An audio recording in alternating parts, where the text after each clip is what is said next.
Shalom, selamat malam saudara-saudari yang dikasihi dalam Tuhan. Kembali dalam renungan tengah minggu yang saya beri judul Membangun Pola Hidup yang Menyenangkan Tuhan.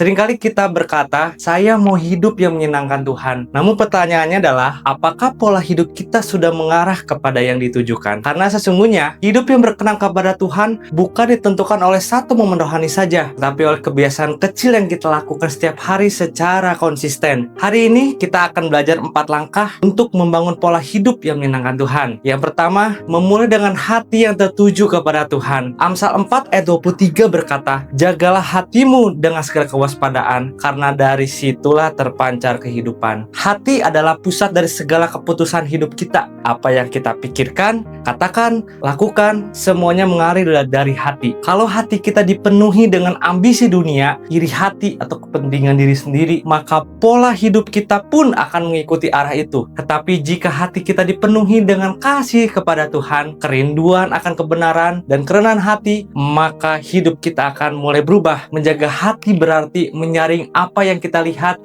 dan dengar, tidak membiarkan kepahitan atau dosa tinggal terlalu lama, terus mengarahkan hati kita kepada Tuhan melalui doa. Hidup yang menyenangkan Tuhan tidak dimulai dari perubahan luar, tetapi dari hati yang terus diarahkan kepadanya setiap hari. 2. Membangun kedekatan dengan Tuhan setiap hari. Mazmur 5 ayat 4 berkata, Tuhan, pada waktu pagi engkau mendengar seruanku. Daud tidak hanya datang kepada Tuhan saat ada masalah datang, tetapi ia menjadikan Tuhan sebagai bagian dari ritme hariannya. Kedekatan dengan Tuhan tidak bisa instan, sama seperti hubungan apapun. Itu dibangun melalui waktu dan perhatian yang konsisten. Cara praktis, ini bisa dilakukan dengan menyediakan waktu khusus walaupun singkat untuk berdoa, membaca dan merenungkan firman Tuhan, belajar dan mendengarkan suara Tuhan, mengundang Tuhan dalam aktivitas sehari-hari. Seringkali kita berkata tidak punya waktu, padahal sebenarnya kita hanya belum menjadikan Tuhan sebagai prioritas. Pola hidup yang menyenangkan Tuhan dibangun dari hubungan yang hidup, bukan sekadar rutinitas saja. Lalu yang ketiga, hidup dalam ketaatan bukan hanya pengetahuan. Yakobus 1 ayat 22 berkata, hendaklah kamu menjadi pelaku firman dan bukan hanya pendengar saja. Di zaman sekarang sangat mudah untuk mendengar firman melalui khotbah, media sosial, atau renungan. Tetapi tantangannya bukan hanya menjadi pendengar saja, melainkan melakukan. Ketaatan seringkali diuji dalam hal-hal kecil. Ketika kita memilih jujur saat ada kesempatan untuk berbohong, ketika kita mengampuni walaupun disakiti, ketika kita tetap berbuat baik meski tidak dihargai. Ketaatan tidak selalu nyaman, bahkan sering bertentangan dengan perasaan kita. Namun justru disitulah hati Tuhan berkenan. Tuhan tidak mencari orang yang hanya tahu firman, tapi orang yang mau hidup sesuai dengan firman. Dan ingat, ketaatan kecil yang dilakukan terus-menerus akan membentuk pola hidup yang besar. Lalu yang keempat, tekun dan konsisten dalam proses. Galatia 6 ayat 9 berkata,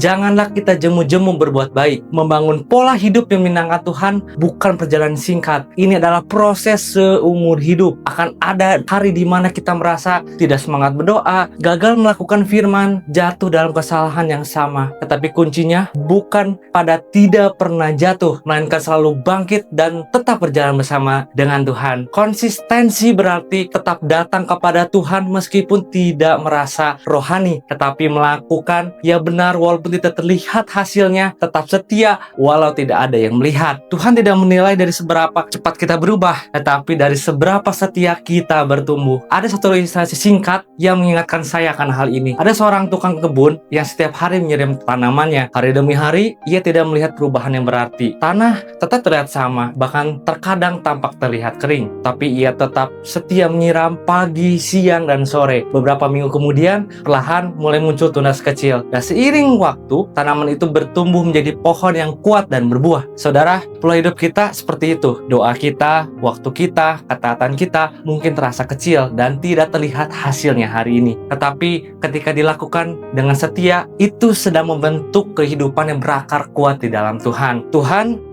melihat setiap proses yang tersembunyi. Kesimpulannya adalah hari ini kita belajar bahwa membangun hidup yang menyenangkan Tuhan adalah sebuah proses. Dimulai dari hidup yang benar, dibangun hubungan yang dekat dengan Tuhan, dinyatakan dalam ketaatan sehari-hari, dan dijaga melalui konsistensi dalam proses. Mari kita tidak hanya rindu menyenangkan Tuhan dalam kata-kata, tetapi mulai membangun pola hidup yang nyata setiap hari. Karena hidup yang kecil tapi setia di hadapan Tuhan adalah hidup yang besar di matanya. Mari kita berdoa. Bapa dalam surga, kami mengucap syukur ya Tuhan. Malam hari ini kami belajar bahwa bagaimana kita konsistensi dan kesetiaan yang ingin Engkau lakukan. Biarlah kami selalu mempunyai kerinduan, bukan hanya secara kata-kata saja, tetapi dalam kehidupan dan perlakuan hidup ya Tuhan. Biarlah kami selalu setia kepada Tuhan dan selalu di jalan-Mu yang benar. Terima kasih ya Tuhan. Kami berdoa dan mengucap syukur. Amin. Tuhan Yesus memberkati.